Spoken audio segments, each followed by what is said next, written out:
നമസ്കാരം. സോഡിയാക് മീഡിയയിലേക്ക് എല്ലാ പ്രേക്ഷകർക്കും സ്വാഗതം. 2026 സെപ്റ്റംബർ മാസത്തെ പൂരാടം നക്ഷത്രക്കാരുടെ നക്ഷത്രഫലമൊന്ന് പരിശോധിച്ച് നോക്കാം.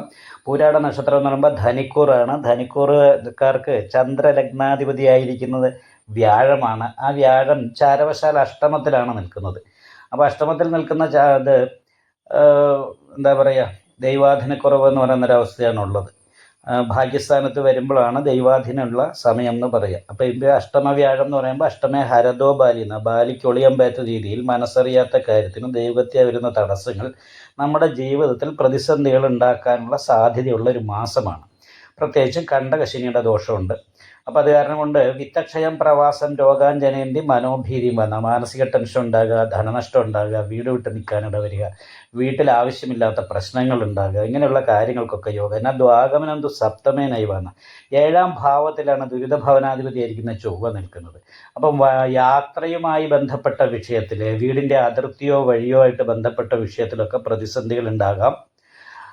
അതേപോലെ എന്ത് കാര്യത്തിലും നമ്മൾ ഇറങ്ങിയാലും ആദ്യം ഒരു തടസ്സം വരാനുള്ള സാധ്യതയുണ്ട്. അതിനുശേഷമാണ് അനുകൂലാവസ്ഥ ഉണ്ടാകുന്നത്. അതുപോലെ ദാമ്പത്യ സംബന്ധമായിട്ട് ഭാര്യയ്ക്ക് ദേഷ്യം കൂടുക, എടുത്തേട്ടം കൂടുക, കലഹം ഉണ്ടാകുക, അല്ലെങ്കിൽ ഭാര്യയ്ക്ക് രോഗാവസ്ഥ പോലെയുള്ള പ്രശ്നങ്ങൾ കൊണ്ട് മാനസിക ടെൻഷൻ ഉണ്ടാകുക, പുതിയ പ്രേമബന്ധങ്ങൾ ഉണ്ടാകുക, അത് മറ്റുള്ളവർക്ക് അംഗീകരിക്കാൻ പറ്റാത്ത അവസ്ഥയുണ്ടാകുക, അതിൻ്റെ പേരിൽ മാനസികമായിട്ട് നിരാശയും ടെൻഷനും ഒക്കെ വർദ്ധിക്കുക. ഇങ്ങനെ പല രീതിയിലുള്ള ദുരിതങ്ങൾക്ക് യോഗം ഉണ്ടെങ്കിൽ പോലും കർമാധിപതിയായിരിക്കുന്ന ബുധൻ ഭദ്രായോഗം ചെയ്തിട്ട് ലഗ്നാൽ 10ലാണ് നിൽക്കുന്നത്.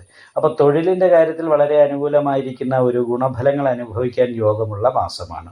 കാരണം ഭദ്രായോഗം ചെയ്തിട്ട് ബുധൻ നിൽക്കുന്നത് കാരണമുണ്ട് എത്ര ആൾക്കൂട്ടത്തിൽ ചെന്നാലും അവരുടെ നേതൃസ്ഥാനം ഏറ്റെടുത്ത് കാര്യങ്ങൾ നിയന്ത്രിച്ച് ചെയ്യാനായിട്ട് പറ്റും.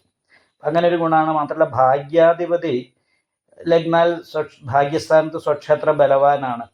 അപ്പം നല്ല ഭാഗ്യങ്ങൾ അനുഭവിക്കാനുള്ള യോഗമുണ്ട്. പക്ഷേ അവിടെ ഘടനകാരകനായിരിക്കുന്ന കേതു നിൽക്കുന്നത് കാരണമുണ്ട് ഇടയ്ക്കിടയ്ക്ക് ഭാഗ്യത്തിന് തടസ്സങ്ങളും പ്രതിസന്ധികളും ഉണ്ടാകാൻ സാധ്യതയുണ്ട്. പിതൃസ്ഥാനീയരായിരിക്കുന്ന വ്യക്തികൾക്ക് രോഗാവസ്ഥയോ പ്രശ്നങ്ങളോ അവർ തമ്മിലുള്ള അഭിപ്രായ വ്യത്യാസമോ കൊണ്ട് മാനസികമായിട്ട് ടെൻഷൻ അനുഭവിക്കാൻ യോഗമുള്ളൊരു സമയമാണ്.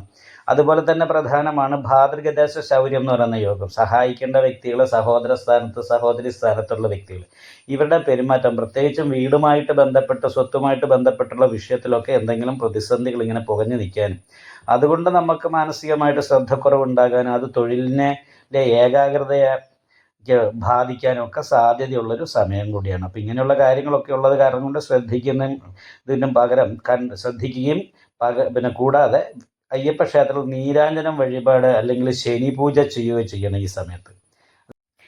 18-ാം തീയതി ചൊവ്വയുടെ ഒരു മാറ്റം വരും. ഇപ്പോൾ 7ാം ഭാവത്തിൽ നിന്നും 5ാം ഭാവാധിപതിയാണ് അഷ്ടമത്തിലേക്ക് മാറുന്നതെങ്കിൽ നീചഭംഗ ചക്രവർത്തകം ചെയ്തിട്ടാണ് മാറുക. അപ്പോൾ അത് കാരണം കൊണ്ട് ദാമ്പത്യ സംബന്ധമായിട്ടുള്ള പ്രതിസന്ധികളൊക്കെ ആ സമയത്ത് പരിഹരിക്കാനായിട്ട് സാധിക്കും. 18-ാം തീയതിക്ക് ശേഷം ദാമ്പത്യ സുഖം പോലുള്ള കാര്യങ്ങൾ, കുടുംബ സംബന്ധമായിട്ടുള്ള സുഖങ്ങളൊക്കെ കുറേ അനുകൂലമാണ്. അതേപോലെ തന്നെ ലഗ്നാധിപതിയോട് ചേർന്ന് ചൊവ്വ നിൽക്കുമ്പോൾ കുറച്ച് ദേഷ്യം, എടുത്തേട്ടം, വാശി, ഇങ്ങനെയുള്ള കാര്യങ്ങളൊക്കെ ഉണ്ടാകാനുള്ള സാധ്യതയുണ്ട്. അപ്പോൾ എല്ലാം മൊത്തത്തിലൊന്ന് ശ്രദ്ധിക്കുകയും ചെയ്തിട്ടുണ്ടെങ്കിൽ വലിയ ദോഷമില്ലാതെ അനുകൂലമായ ഗുണഫലങ്ങൾ ഈ മാസത്തിൽ അനുഭവിക്കാനായിട്ട് സാധിക്കുന്നതാണ്. നിങ്ങൾക്ക് ഈ വീഡിയോ ഇഷ്ടപ്പെട്ടാൽ ലൈക്ക് ചെയ്യുക, നിങ്ങളുടെ അഭിപ്രായങ്ങൾ കമൻറ്റ് ചെയ്യാം. ജ്യോതിഷവുമായി ബന്ധപ്പെട്ട കൂടുതൽ കാര്യങ്ങൾ അറിയാൻ ഈ ചാനൽ സബ്സ്ക്രൈബ് ചെയ്യുക.